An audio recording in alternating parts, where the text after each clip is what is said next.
Hi guys. I am back again, and some of the things I'm going to say you may not like. I dare you to come debate me as to who killed Muammar Gaddafi. I know the theory out there and the story out there is usually that it was the West. And when I say some of these things, I know most of you are like, "Oh, come on, this guy's a Western apologist." I am not. I am not a Western apologist. I tend to think of myself as a realist. Why would I be a Western apologist? I do not live in the West. I live in Africa. So who killed Gaddafi? I know you're going to say it is the West. It was a plot that was well cooked up to kill Gaddafi. Then I can say that the West must be a really, really, really evil empire, and we must be some dumb pieces of shit. Yeah, because how exactly is the West supposed to instigate instability in an entire region? Because as we speak, they're dealing with the consequences in the name of immigrants that are dying in the Mediterranean, trying to reach Europe. And you know why? Because there's an unstable government in Libya. So let's look at the events that actually led to the death of Gaddafi. We're going to start in Tunisia. Ben Ali, who was then president of Tunisia, as Tunisian citizen, tired of poverty and corruption, goes and self-immolates in the streets. And then what happens? There's that knee-jerk reaction from fellow citizens who believe that we've had enough. How exactly are the leaders flying private and taking martini and going to Miami, Florida for holidays and going to Jeddah or mostly Mecca, going to Saudi Arabia for Mecca, something that most Muslims actually make it a calendar issue of once in their lifetimes. And then these people can actually do that every year, then go for holidays, and yet they're leaders. So that reaction brings in demonstrations, and Ben Ali flees the country to Saudi Arabia. It explodes in the neighboring Morocco, and the king of Morocco actually brings in people like, okay, come on, okay, fine, I hear you, we can do this, we can actually initiate reforms, I can shed some of my powers, and you too must also give me something. And then there's a compromise. And no one gets overthrown, no one gets killed. It goes to Libya and then spontaneously jumps to Egypt. Egypt, Hosni Mubarak does the same thing a Libyan president does, which is bring troops to the streets to counter protesters. That is, now your sons are used to kill you. Military in the streets is not usually a good thing, because I don't know what happens, but some of those people just, that humanity in humans, they tend to shed it. They can beat you for no reason. I've watched demonstrations in Venezuela, blah, blah, blah. So you have your military killing your citizens in the streets. They managed to overthrow Hosni Mubarak, but apparently Gaddafi manages to hold on. It goes down to Yemen. Abdullah Saleh goes up to Syria in the name of Assad.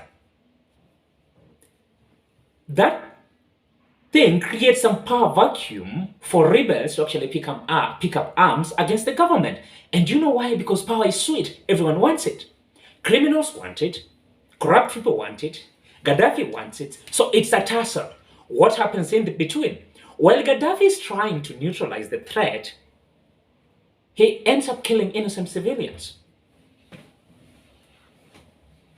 And when that happens, the UN Security Council triggers, I don't know, Section 2, I don't know, something like that.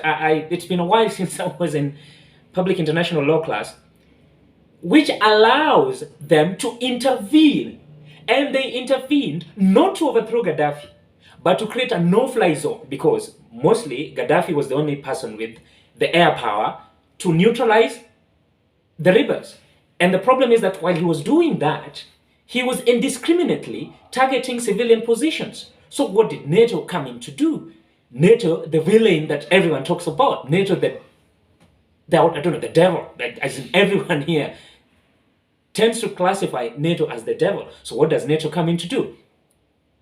To actually enforce the no-fly zone that has been initiated by the UN Security Council. And that gives room Because now there's no air power to cover Gaddafi's soldiers. It gives room for rebels to advance on Tripoli. Because as you see, actually the difference in military most of the time is usually air power. And you can see it in Ukraine. The fact that Russia was unable to dominate the Ukrainian airspace gave the Ukrainian air forces ability to actually defend Kiev and most of those towns to the south. So rebels actually managed to take over Tripoli and Gaddafi goes to hiding. So in that thing in its entirety, the West might have come in the form of NATO.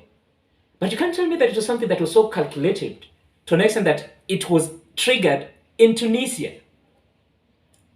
You can say they took advantage of the situation because Gaddafi, instead of actually calling for dialogue like the Moroccan leader did, he decided to fight.